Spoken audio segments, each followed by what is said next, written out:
In the year 117 AD, 5,000 Roman soldiers marched into the mist-covered hills of northern Britain and never returned.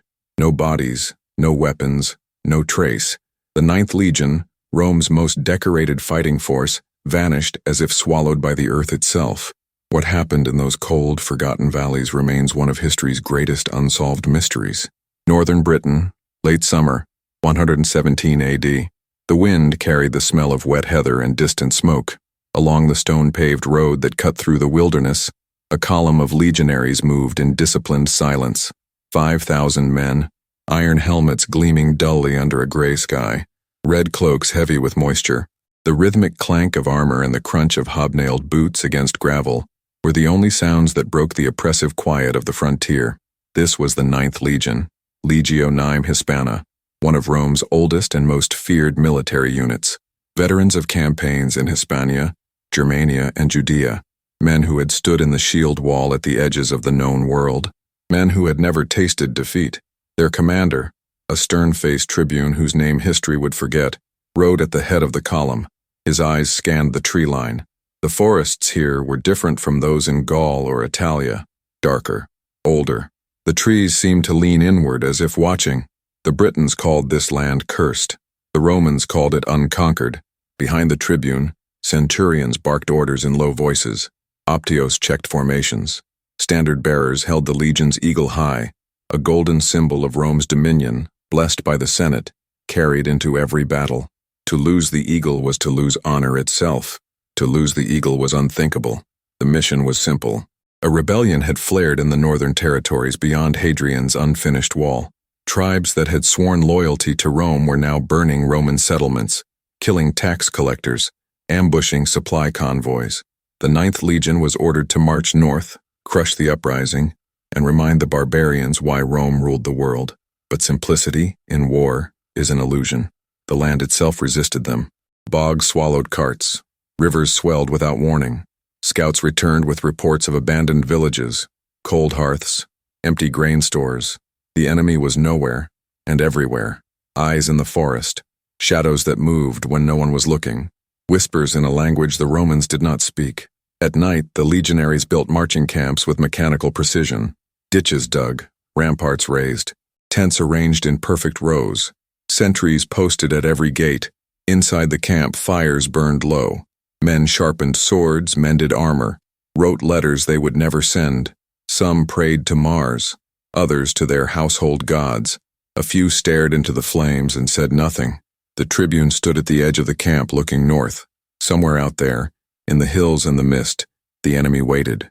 He had fought Dacians, Parthians, Germanic warriors. He knew how to read a battlefield, how to anticipate an attack. But here, there was no battlefield, only silence, only the weight of unseen eyes. A centurion approached, his face grim. "Sir, the scouts have not returned." The tribune did not turn. "How many?" "6 men, sent out at dawn. Send another patrol. Double the watch tonight." The centurion hesitated. "The men are uneasy, sir. They say the Britons practice dark rituals, that they call upon spirits to—" "The men are soldiers of Rome," the tribune interrupted, his voice cold. "They do not fear superstition. They fear failure. Make sure they remember that." The centurion saluted and walked away. The tribune remained, his hand resting on the pommel of his gladius. He had led men into worse situations. He had seen entire armies break and run. But this silence, this absence of the enemy, felt different. It felt like a trap closing slowly, invisibly around them. The next morning, the column resumed its march. The road narrowed. The trees pressed closer. The sky darkened, though it was only midday. Rain began to fall, cold, relentless, soaking through wool and leather. The men marched in silence, their breath misting in the chill air. Then, from the hills, a sound, a low, rhythmic drumming, not Roman drums, something older, something primal. The column halted. Centurions shouted orders, shields locked, javelins readied. The drumming grew louder, echoing off the hillsides, impossible to locate. It seemed to come from everywhere at once. And then, as suddenly as it began, it stopped. Silence. The tribune raised his hand. The legion waited. Minutes passed. Nothing moved. No enemy appeared. No attack came. Finally, the order was given. The column moved forward. But every man felt it now, the weight of the land, the certainty that they were being watched, the knowledge that somewhere just beyond sight the enemy was waiting. And in the mist-covered hills of northern Britain, the 9th Legion marched deeper into the unknown. If you're fascinated by ancient mysteries and untold stories of empires, hit that like button, subscribe to the channel, and drop a comment telling us where you're watching from. Let's uncover history together. Northern Britain, 3 days later. The rain had not stopped. It fell in sheets, turning the road into a river of mud. The legionaries marched with heads bowed, water streaming from their helmets, their red cloaks now the color of old blood. Carts bogged down. Mules refused to move. Centurions cursed and shouted, but their voices were swallowed by the storm. The tribune rode in silence, his jaw set. They had covered less ground in 3 days than they should have in 1. The maps provided by the provincial governor were useless, drawn by men who had never ventured this far north, based on rumors and the testimony of traitors who may have lied. The road they followed was barely a road at all now, more a suggestion of direction through hostile terrain. At midday, the column reached a river. Swollen by rain, it roared past, brown and furious, carrying branches and debris. The engineers assessed the crossing. Too deep to ford, too wide to bridge quickly. The tribune ordered camp made on the near bank.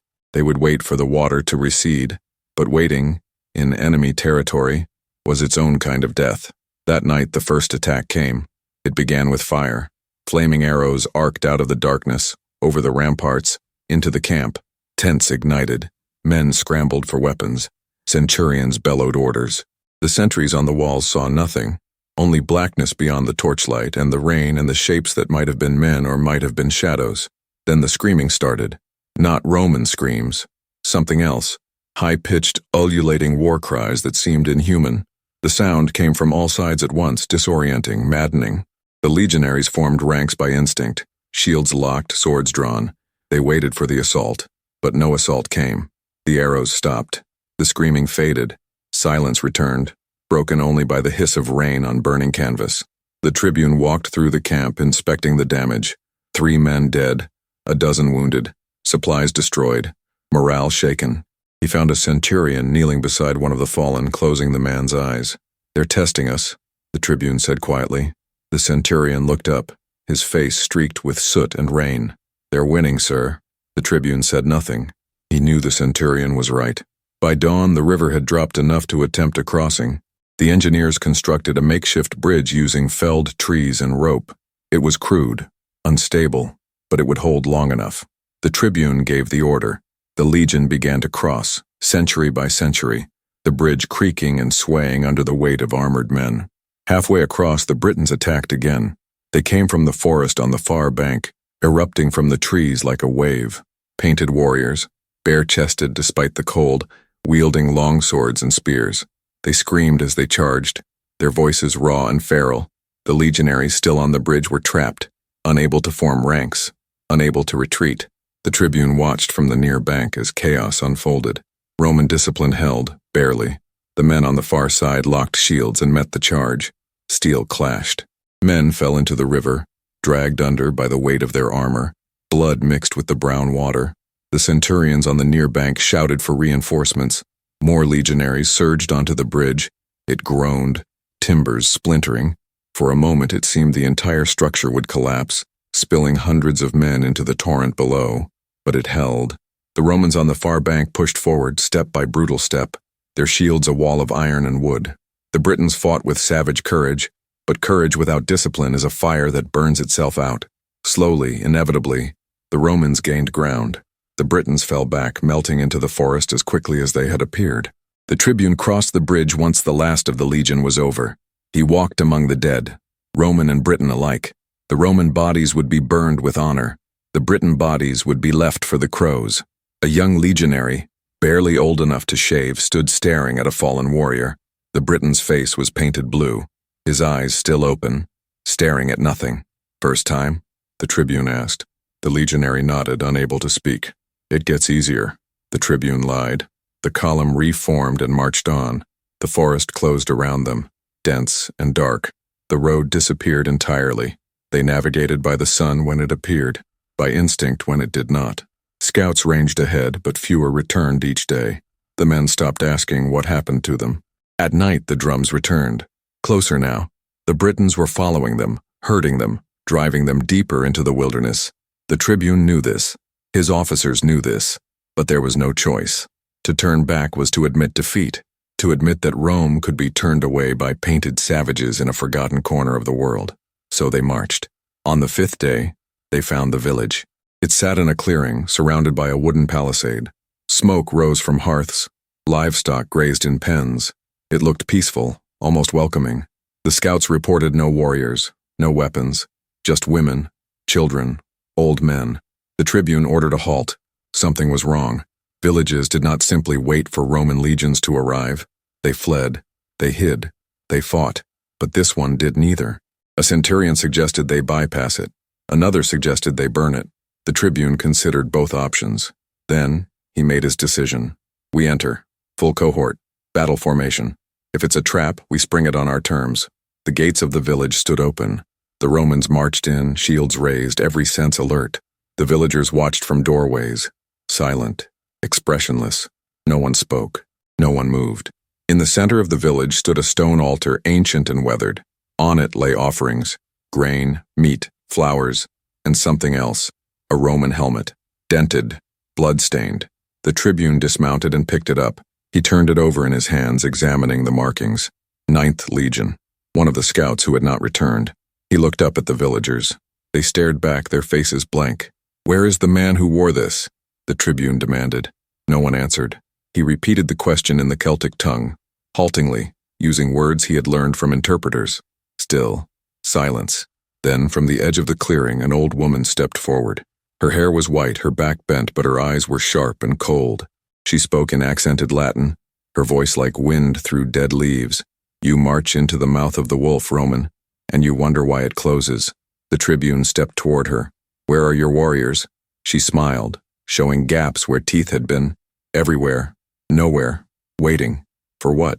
For you to reach the place where the earth drinks blood, where the gods are old and hungry, where Rome's eagles fall and do not rise." The tribune's hand moved to his sword. "Speak plainly, woman." She laughed, a dry, rasping sound. "You will see. Soon enough." Before he could respond, she turned and walked back into the shadows between the huts. The other villagers followed, disappearing like smoke. The tribune stood alone in the center of the village, the blood-stained helmet still in his hands. Around him, his men waited for orders. And in the hills beyond, the drums began again. Northern Britain, 7 days into the march. The village was left behind, but its silence followed them. The men spoke in whispers now, glancing over their shoulders, jumping at shadows. Discipline held, but only just. The centurions maintained order through routine, drills at dawn, inspections at dusk, the familiar rhythms of military life. But beneath the surface, fear spread like rot through timber. The tribune felt it too, though he would never admit it. He had fought in deserts where the sun could kill a man in hours. He had marched through mountain passes where avalanches buried entire cohorts. But this land was different. It resisted them not with violence, but with absence. No enemy to face, no battle to win. Just the slow, grinding erosion of certainty. The terrain grew worse. The forests gave way to moorland, vast treeless expanses of heather and bog, stretching to the horizon under a sky the color of iron. The ground was treacherous, solid one moment, liquid the next. Men sank to their knees, had to be pulled free by their comrades. Carts were abandoned. Supplies were redistributed among the soldiers, adding weight to already exhausted backs. The scouts reported movement in the distance, riders on small, shaggy horses watching from hilltops, disappearing when approached. The Britons were shadowing them, always just out of reach, never committing to battle. It was a strategy the Romans had used themselves against barbarian hordes. Now they were on the receiving end, and it was maddening. On the 8th day, they found the bodies. A patrol that had been sent out the previous evening. 6 men. They lay in a shallow ravine, arranged in a circle, facing outward. Their weapons were gone. Their armor was intact. There were no visible wounds. The tribune dismounted and examined them. Their faces were twisted in expressions of terror, mouths open as if they had died screaming. But there was no blood, no sign of struggle. It was as if they had simply stopped living. A medicus knelt beside one of the corpses, checking for signs of poison or disease. He found nothing. He looked up at the tribune, his face pale. "Sir, I cannot explain this." The tribune stood. "Bury them." We move on. But the men who dug the graves did so quickly, nervously, casting glances at the surrounding hills. And when the column resumed its march, the silence was heavier than before. That night the dreams began. Men woke screaming, clawing at their blankets, speaking of visions, forests that walked, rivers that ran with blood, voices calling their names from the darkness. The tribune ordered double rations of wine, hoping it would dull the fear. It did not. A young Optio approached him at midnight, his face drawn and haggard. "Sir, the men are saying this land is cursed, that we should turn back before—" "Before what?" The tribune interrupted, his voice sharp.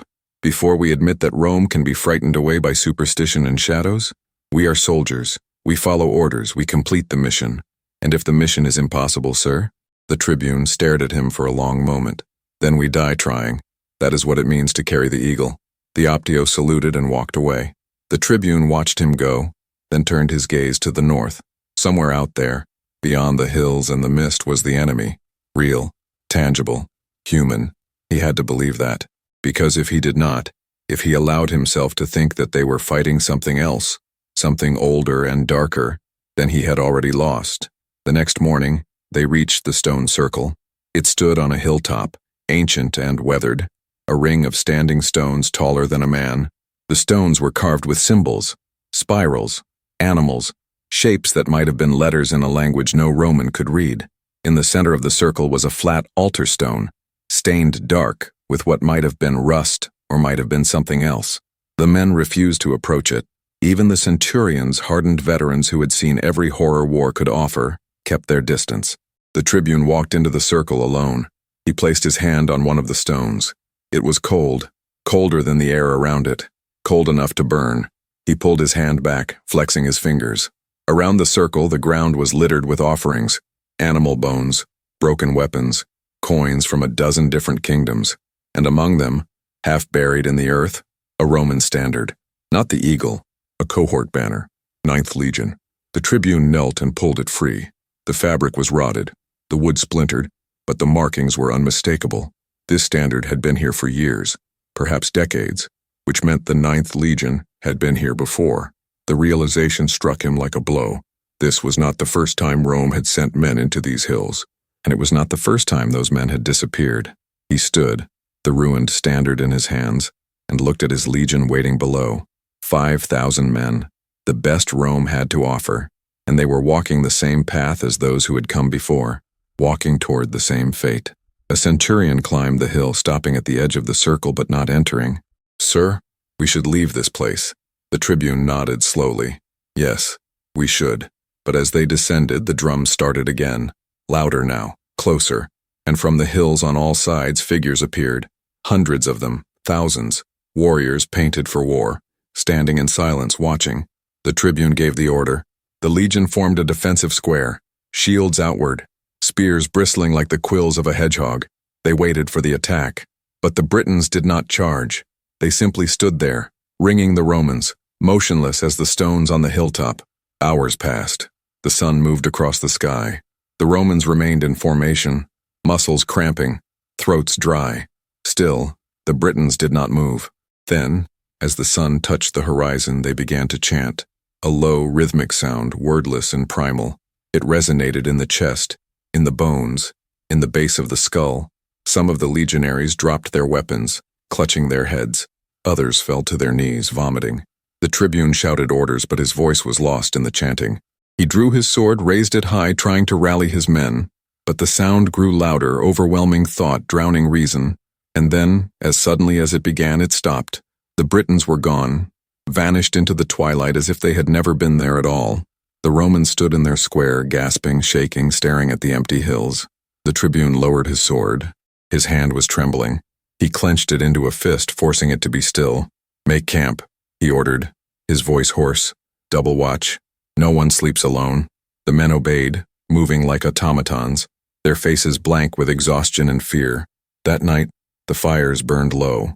The sentries saw shapes moving in the darkness beyond the ramparts, or thought they did. No one could be sure anymore. Reality and nightmare had begun to blur. The tribune sat in his tent staring at the map spread before him. It showed roads, rivers, settlements. None of it matched what they had seen. They were off the map now, beyond the edge of the known world. He thought of Rome, of the Senate, of the emperor who had given the order to march north. Did they know what they had sent men into? Or did they simply not care?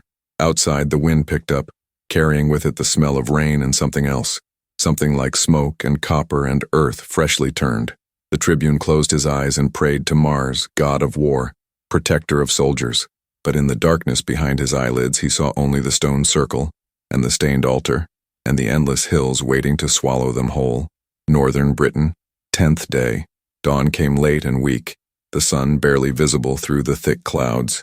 The camp stirred slowly, men moving with the sluggishness of those who had not truly slept. The sentries reported no attacks during the night, but 3 men were missing. Their tents were empty, their weapons left behind, their footprints leading to the edge of the camp, and then simply stopping, as if they had been lifted into the air. The tribune ordered no search party. There was no point. He knew they would not be found, or if they were, it would be like the others. Bodies with no wounds, faces frozen in terror. The column formed up and marched. North, always north. Because to turn back now would be to admit that the mission had failed, that Rome had been defeated not by an army but by a land, by fear itself. And that admission was unthinkable. The moorland gave way to hills again, steep and rocky, covered in sparse vegetation. The path narrowed to a track barely wide enough for 2 men to walk abreast. The legion stretched into a long, vulnerable line, winding through the valleys like a serpent. It was the perfect place for an ambush. The tribune knew it. Every centurion knew it. The men knew it. They marched with shields raised, eyes scanning the ridgelines, waiting for the attack that seemed inevitable. But it did not come. Instead, they found the fort. It sat on a hilltop overlooking the valley, a Roman fortification, unmistakable in its design. Square walls, corner towers, a gate facing south, but it was abandoned. The gates hung open, creaking in the wind. The walls were intact, but no sentries walked them. No smoke rose from the barracks. The tribune called a halt and rode forward with a century of men. They approached cautiously, weapons drawn, expecting a trap. But the fort was empty, completely, utterly empty. Inside, the building stood as if the garrison had simply walked away. Bunks were made, weapons were racked, cooking pots sat over cold hearths. In the Principia, the headquarters building, maps still hung on the walls, marked with patrol routes and enemy positions. The pay chest was locked and full, but there were no men, no bodies, no sign of battle or struggle. The tribune walked through the silent fort, his footsteps echoing on the stone. He entered the commander's quarters and found a desk with a half-written letter on it. The ink had dried long ago. He picked it up and read, "The men report strange occurrences, voices in the night, shadows that move against the wind. I have doubled the watch, but morale is failing. The Britons do not attack, yet we feel besieged. I have sent word to the governor requesting relief or reinforcement. I fear it will not arrive in time. If you are reading this," the letter ended there, unfinished. The tribune set it down carefully, as if it were something fragile and sacred. He looked around the room. Everything was in order, neat, organized, the work of a disciplined officer who had simply vanished. A centurion appeared in the doorway. "Sir, we found the eagle." The tribune followed him to the Principia. In the shrine where the legion's standards were kept, the eagle stood on its pedestal, untouched, gleaming dully in the dim light. Around it, offerings had been left. Coins, rings, small carved figures. The soldiers' prayers to the symbol of Rome's power. Prayers that had not been answered. "We should take it," the centurion said quietly. "It's wrong to leave it here." The tribune stared at the eagle for a long moment. Then he shook his head. "No, it stays. This is a tomb. We do not rob tombs." They left the fort as they had found it and made camp in the valley below. The men were quieter than ever. The discovery of the abandoned fort had shaken them more than any attack could have. It was proof that what they feared was real, that Roman soldiers, men like them, had been swallowed by this land and left no trace. That night the tribune gathered his senior officers in his tent. 6 centurions, the camp prefect, the chief engineer, men he trusted, men who had followed him through a dozen campaigns. "We need to discuss our situation," he began. The oldest centurion, a scarred veteran named Cassius, spoke first. "Sir, with respect, we need to turn back. We've lost 1/10 of our strength to desertion, disease, and whatever else is taking the men. We have no clear objective, no enemy to fight, and no idea where we are." Another centurion nodded. "The men are at breaking point. If we push further, we risk mutiny. The tribune listened, his face expressionless. And if we turn back, what do we tell the governor, the emperor, that we ran from shadows and superstition? We tell them the truth, Cassius said, that this land cannot be held, that the cost of conquest is too high. Rome does not accept that answer, the tribune replied coldly. Rome does not retreat. Rome has never faced this, Cassius shot back, his voice rising. This is not war. This is something else, something we do not understand and cannot fight. The tent fell silent. The other officers looked at each other, then at the tribune. Finally, the camp prefect spoke, his voice measured. Sir, perhaps there is a middle path. We continue north for 2 more days. If we find the enemy, we engage and complete the mission. If we do not, we turn back and report that the rebellion has been suppressed or the enemy has fled beyond our operational range. We return with honor intact. The tribune considered this. It was a compromise, a way to save face while acknowledging reality. He hated it, but he also knew that Cassius was right. The men were breaking. Push them too far, and they would shatter. 2 days, he said finally. We march north for 2 more days. Then we reassess. The officers nodded, relief visible on their faces. They saluted and left the tent.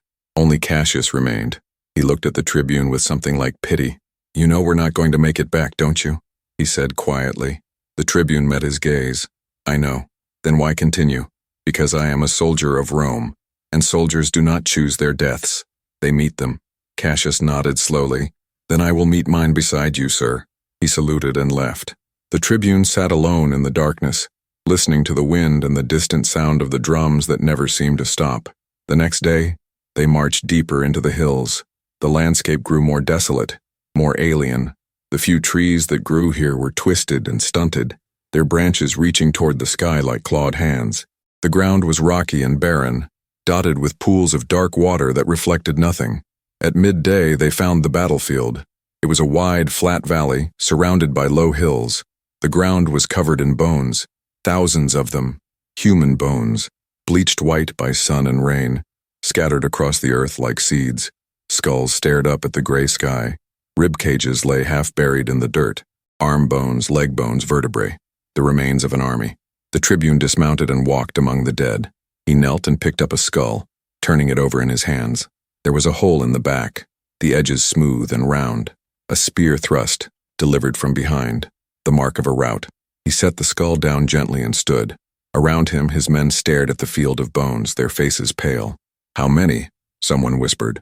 Thousands, another replied. Maybe more. The tribune walked to the center of the valley. There, half buried in the earth, was a standard. He pulled it free and brushed away the dirt. The eagle of the 9th Legion. Not a cohort banner, not a century standard. The eagle itself, the soul of the legion. He held it up and the men saw it, and a sound went through the ranks and a collective gasp, a moan of despair. This was where the 9th Legion had died, not in glorious battle, not in a heroic last stand, but here, in this forgotten valley, surrounded and slaughtered, their bones left to rot under an indifferent sky.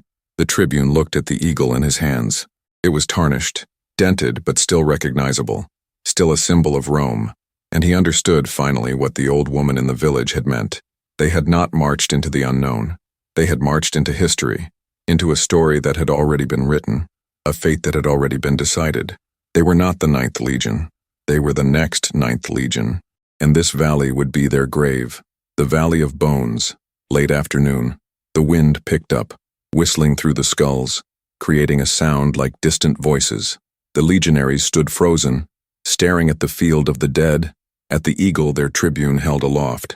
Some made signs against evil. Others gripped their weapons tighter as if steel could protect them from fate itself. The tribune planted the eagle in the ground and turned to face his men. His voice when he spoke was steady and cold.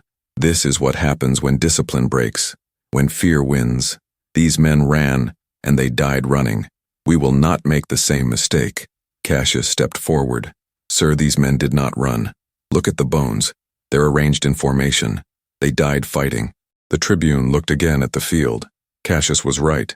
The bones were not scattered randomly. They formed lines, squares, the geometric patterns of Roman battle formations. These men had held their ground. They had fought with discipline and courage, and they had been annihilated anyway. The realization settled over the legion like a shroud. If discipline and courage were not enough, what was? "We make camp here," the tribune ordered. "Sir?" A centurion's voice was incredulous. "Here? Among the dead?" "Here," the tribune repeated. "We honor them. We bury what we can. And tomorrow, we decide our path." The men obeyed, though every movement was reluctant, every glance nervous. They built the marching camp with mechanical precision, but the usual efficiency was gone. Men fumbled with stakes, dropped tools, worked in silence broken only by whispered prayers. As the sun set, work parties began gathering the bones. They dug mass graves at the edge of the valley and laid the remains to rest with what dignity they could manage. A priest, traveling with the legion, spoke the rites for the dead, his voice thin and uncertain in the vast emptiness.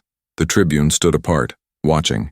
He had ordered this burial not out of piety, but out of pragmatism. The men needed to do something, anything, to feel they had some control over their fate, even if that control was an illusion. Night fell. The fires were lit. The sentries took their posts. And the legion waited.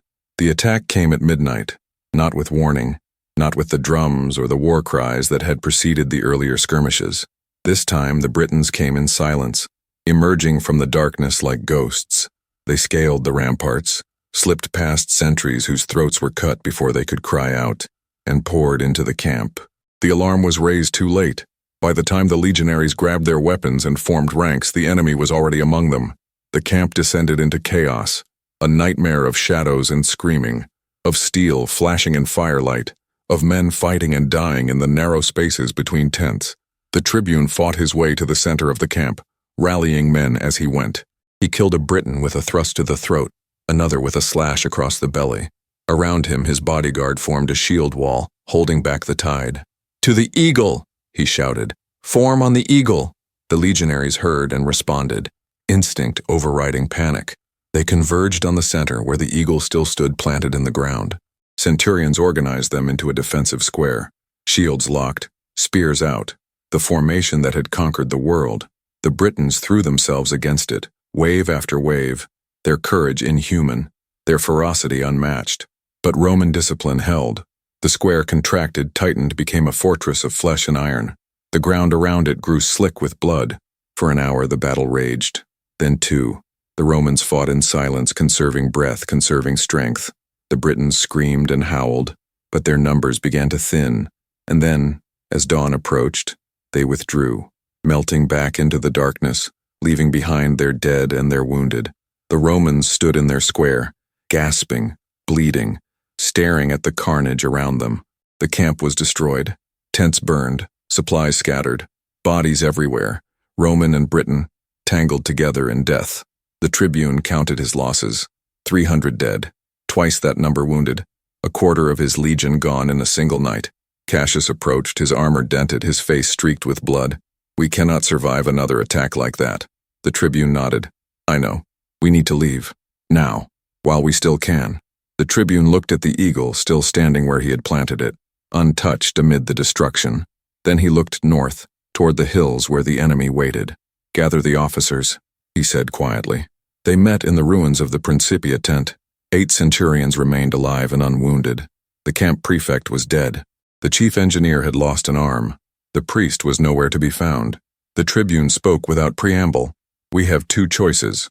We can attempt to march back south, fighting our way through enemy territory with a weakened force, or we can continue north, find the enemy's stronghold and strike at their heart. One final battle. Win or die." The centurion stared at him. "Sir," one of them said carefully, "with respect, those are not 2 choices. They are 2 different ways to die." "Yes," the tribune agreed, "but one of them is a Roman death. The other is a slow bleeding until nothing remains." Cassius spoke, his voice heavy with exhaustion. "The men will not follow us north. Not after this. They will mutiny first. Then we give them a reason to follow," the tribune said. He pointed at the eagle. "We carry that. We tell them we are going to avenge the 9th Legion. We tell them we are going to finish what our brothers started. We give them glory instead of fear." "Glory?" Another centurion laughed bitterly. "Sir, there is no glory here, only death. Death comes for all men," the tribune replied. "But how we meet it, that is what separates Romans from barbarians. That is what makes us eternal." The tent fell silent. The officers looked at each other, then at their commander. Finally, Cassius spoke. If we do this, if we march north, we will not return. You understand that? I understand. And you still give the order? The tribune met his gaze. I do. Cassius nodded slowly. Then he drew his gladius and held it upright in salute. Then we march. For Rome, for the 9th, for the eagle. One by one, the other centurions drew their swords and repeated the salute. The decision was made. At dawn, the legion formed up. The wounded who could walk were given spears and placed in the ranks. Those who could not were given the choice, a quick death by Roman steel or abandonment to the enemy. Most chose the blade. The tribune addressed the survivors. He spoke of honor and duty. He spoke of the 9th Legion, whose bones they had buried, whose eagle they now carried. He spoke of Rome, eternal and unconquerable, watching from across the sea. He did not speak of survival. There was no point. When he finished, he raised the eagle high. The men cheered, a sound that was half defiance, half despair, and the remnants of the legion marched north, into the hills, toward the enemy they could not see, toward the fate they could not escape. The land swallowed them. The mist closed in, and behind them, in the valley of bones, the wind whispered through empty skulls, singing songs of empires that rose and fell like tides, of men who believed they were eternal, and of the earth that remembered them all. The Britons watched from the hilltops, silent and patient. They did not need to attack. The land would do their work for them. It always did. By midday, the legion had covered 5 miles. By evening, 3 more. They made no camp that night. They simply stopped, formed a square, and waited for dawn or death, whichever came first. Some men prayed. Others sharpened weapons that were already sharp. A few wrote letters they would never send, scratching words into bark or leather, messages to families they would never see again. The tribune walked the perimeter, checking the sentries, offering words of encouragement that rang hollow even to his own ears. When he returned to the center, he found Cassius sitting beside the eagle, staring into the darkness. Do you think they will remember us? Cassius asked. The tribune sat beside him. Does it matter? I suppose not. Cassius was quiet for a moment. Then, I have a son, in Rome. He is 7 years old. I have not seen him in 3 years. What is his name? Marcus, after my father. Cassius smiled faintly. He wants to be a soldier, like me. Perhaps he will be a senator instead. Or a merchant. Something safer. Perhaps. Cassius looked at the tribune. Do you have family? No.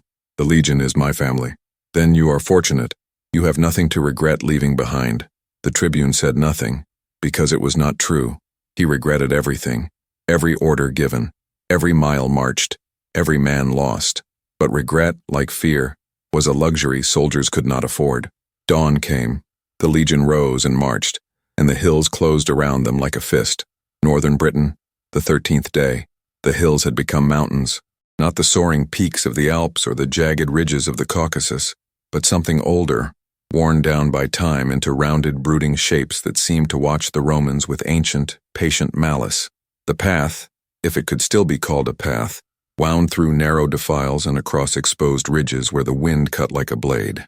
The legion moved slowly now, a column of exhausted men held together by discipline and nothing else. They had not eaten a full meal in 3 days. The supply train was gone, abandoned or destroyed. They drank from streams that tasted of iron and peat. Some men developed fever. Others simply collapsed and did not rise. The tribune no longer rode. His horse had been slaughtered for meat 2 days ago. He walked at the head of the column, the eagle strapped to his back, its weight a constant reminder of what they carried and why. At midday, they reached the summit of a ridge and looked down into a valley unlike any they had seen before. It was circular, almost perfectly so, as if carved by the hand of some god. The slopes were steep and covered in dark forest. At the center stood a hill, flat-topped and bare, with a wooden fortress crowning it. Smoke rose from within the walls. Figures moved along the ramparts, the enemy stronghold. The tribune called a halt and gathered his remaining officers. 5 centurions now. The rest were dead or too wounded to command. There, he said, pointing at the fortress. That is where we end this. Cassius studied the valley with the eye of a veteran. It is a killing ground. The slopes will slow us. They will rain arrows and spears down on us the entire approach. By the time we reach the walls, we will be too weak to assault them. Then we do not assault, the tribune replied. We challenge them. We offer single combat, champion against champion. If they accept, we have a chance.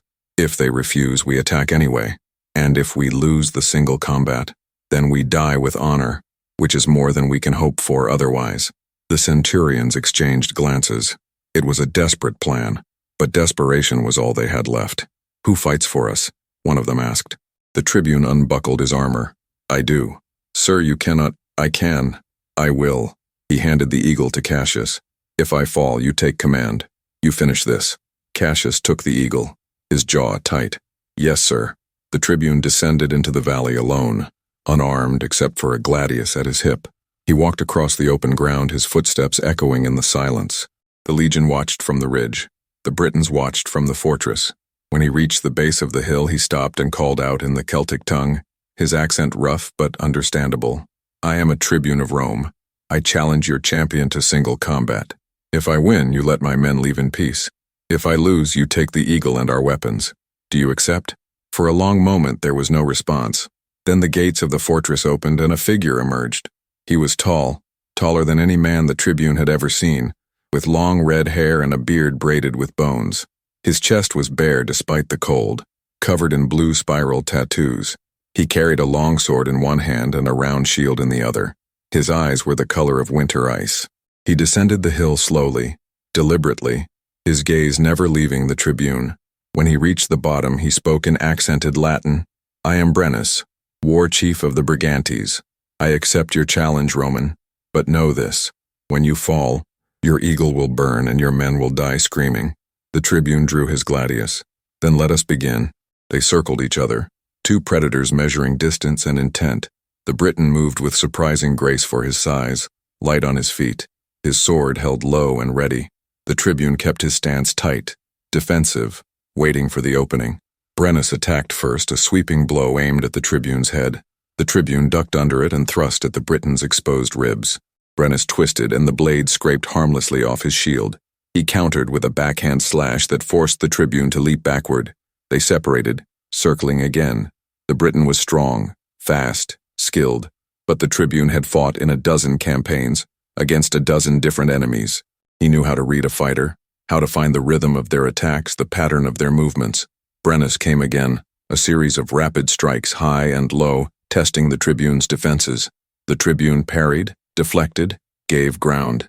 He let the Briton think he was winning, let him grow confident.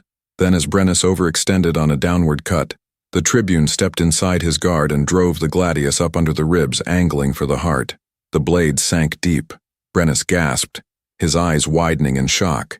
He staggered backward, the sword falling from his hand. Blood poured from the wound, dark and thick. The tribune pulled his blade free and stepped back, breathing hard. Brennus fell to his knees, one hand pressed to his side. He looked up at the tribune, and for a moment, something like respect flickered in his eyes. "You fight well, Roman," he said, his voice weak, "but it will not save you." "Why?" the tribune asked. Brennus smiled, blood on his teeth. "Because this land does not want you here, and what the land wants, the land takes." He fell forward and did not move again. The tribune stood over the body, his gladius dripping red. He looked up at the fortress. The Britons on the wall stared down at him in silence. Then, slowly, they began to chant. Not a war cry, something else. A lament, a song for the dead. The gates opened again and warriors poured out. Hundreds of them. Thousands. The tribune turned and ran. He sprinted across the valley floor, his lungs burning, his legs screaming. Behind him, the Britons gave chase, their voices rising in a howl that shook the earth. He reached the ridge where his legion waited. Cassius grabbed him, pulled him into the formation. "Shields!" the centurion roared. The Romans locked shields and braced. The Britons hit them like a wave against a cliff. The battle was brief and brutal. The Romans fought with the desperation of men who knew they were already dead. They held the ridge for 10 minutes, then 15. Then the line began to buckle. The tribune fought in the front rank, his gladius rising and falling, his arm numb with exhaustion. Beside him, Cassius fell, a spear through his throat. Another centurion went down, then another. The eagle toppled. A Briton grabbed it. The tribune killed him and took it back, holding it high even as the formation collapsed around him. "For Rome!" he screamed. "For Rome!" the survivors echoed, their voices hoarse and defiant. And then the Britons were among them, and the killing became a slaughter. The tribune felt a blade bite into his side, then another. He fell to his knees, still clutching the eagle. A warrior stood over him, raising a sword for the final blow. The tribune looked up at him and smiled. "Rome is eternal," he whispered. The sword fell.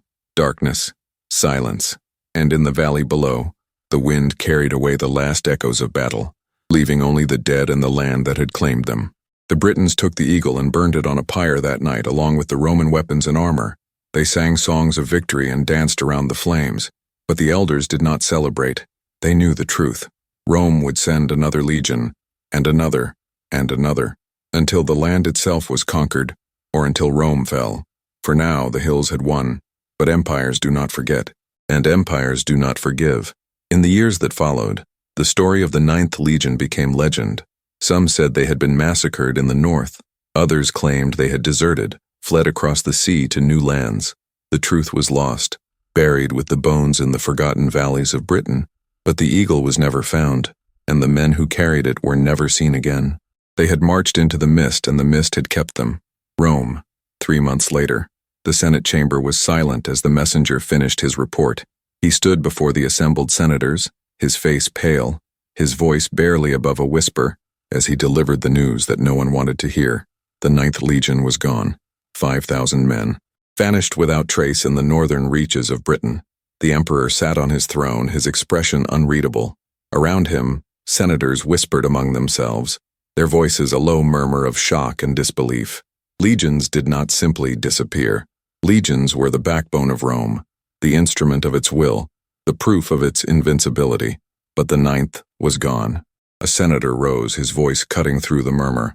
"What of the eagle? Was it recovered?" The messenger shook his head. "No, my lord. No trace of it has been found." Another senator stood. "Then we must send another legion. We must recover the eagle and avenge our brothers." "And if that legion disappears as well?" A third senator challenged.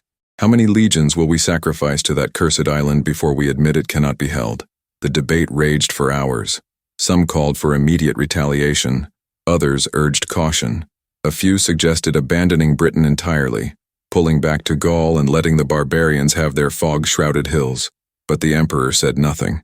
He simply listened, his eyes distant, his mind calculating the cost of pride versus the cost of pragmatism. Finally, he raised his hand. The chamber fell silent. "We will not send another legion north," he said, his voice cold and final. "We will build a wall, from sea to sea, a line that marks the edge of Rome's dominion. Beyond it, let the barbarians have their wilderness. We have no need of it." The senators murmured their agreement. It was a compromise, a way to save face while acknowledging defeat. And so the wall was built, stone and mortar, stretching across the width of Britain, a monument to Rome's reach and its limits. Soldiers manned it for centuries, staring north into the mist, wondering what lay beyond. But no legion ever marched into those hills again.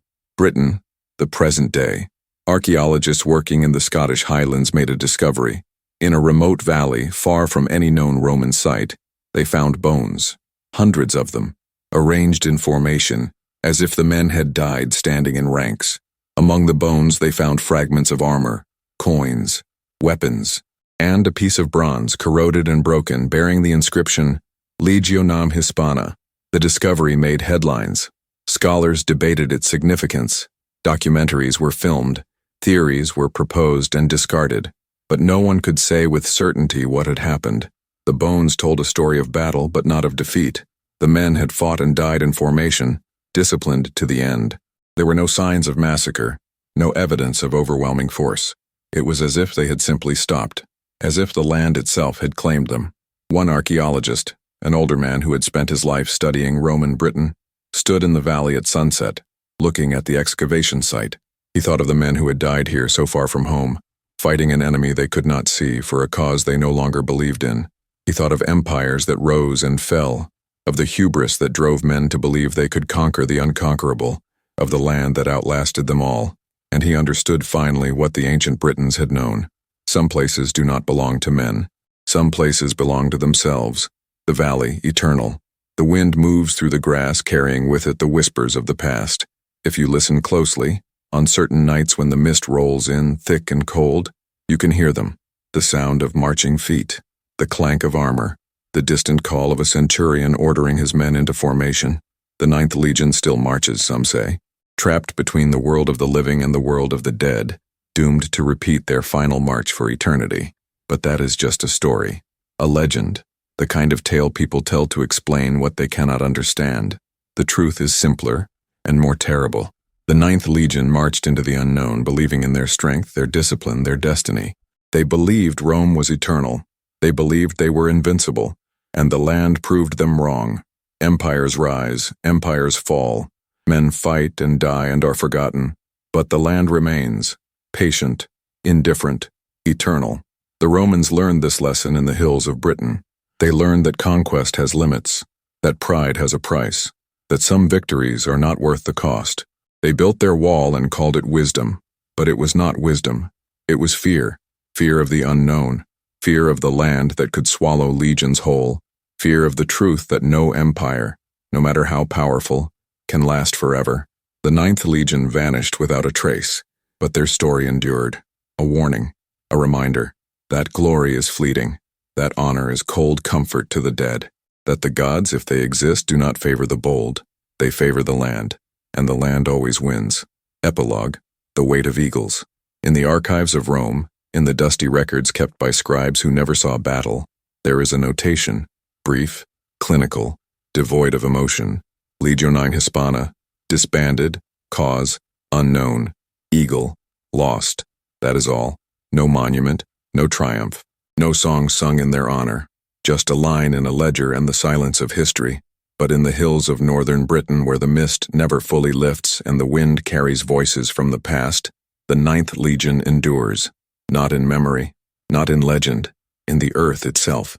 Their bones have become part of the soil. Their blood has fed the roots of trees. Their armor has rusted into the stone.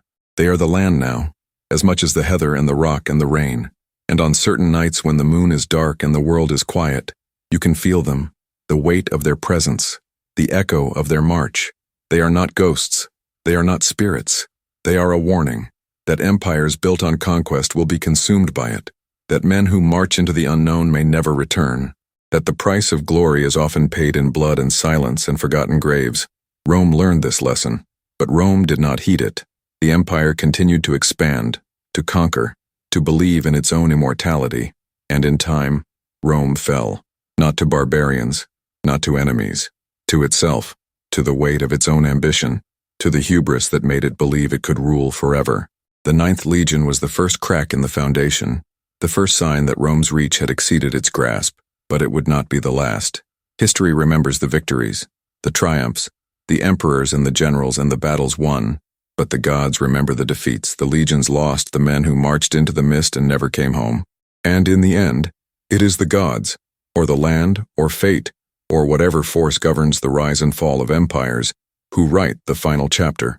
The Ninth Legion vanished without a trace in Britain, but their story remains, a testament to courage, to discipline, to the men who followed orders even unto death, and a reminder that no matter how powerful an empire becomes, no matter how invincible it believes itself to be, there are places in the world that cannot be conquered.